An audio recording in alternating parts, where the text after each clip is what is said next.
அட்சய திருதி. அட்சய திருதி சித்திரை மாதத்துல வருது.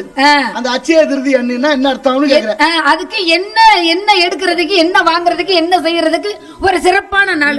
வியாபார யுக்தின்னு ஒண்ணு இருக்குமா? ஒருத்தர் ஒரு 25 தேங்காய் ஒரு இடத்துல குமிச்சு வச்சிருக்காரு.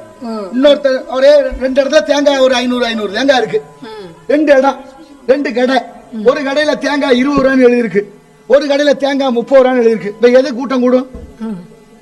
கம்மியா இருக்கிறது, அந்த 20 ரூபாய் தேங்காய்க்கு ஒரே கூட்டம். இங்க 30 ரூபாய்க்கு போட்ட கடைக்கு ஒருத்தர் இல்ல. இப்ப அந்த கடை வியாபாரம் வேகமா நடக்கவும் இந்த கடை முதலாளிகிட்ட வந்து ஒருத்தர் சொல்றாரு, 10 ரூபா குறைச்சு இருக்காருல்ல, நீ 10 ரூபா கூட வச்சா யாரு வாங்குவா?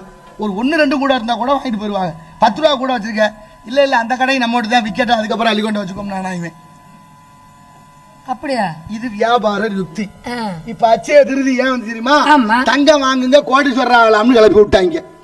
எங்க பெத்த ஆத்தா மாருங்க கூலி வேலை செஞ்சு கடனை வாங்கி காப்பாவே அரப்பவன் வாங்கலான்னு ஒரே ஓட்டமா போய் அங்க வாங்க போனா நகை கடைக்காரர்கள்லாம் கொண்டாட்டம் தாங்கல.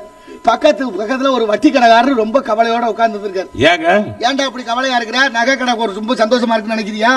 அதுக்கெல்லாம் இல்லடா, நாளைக்கு இங்க வந்துருவாங்க, பணம் தயார் பண்ண எல்லாத்துக்கும் கொடுக்கணும். அந்த ஆளு வட்டிக்கு வச்சுதானே ஆகணும்.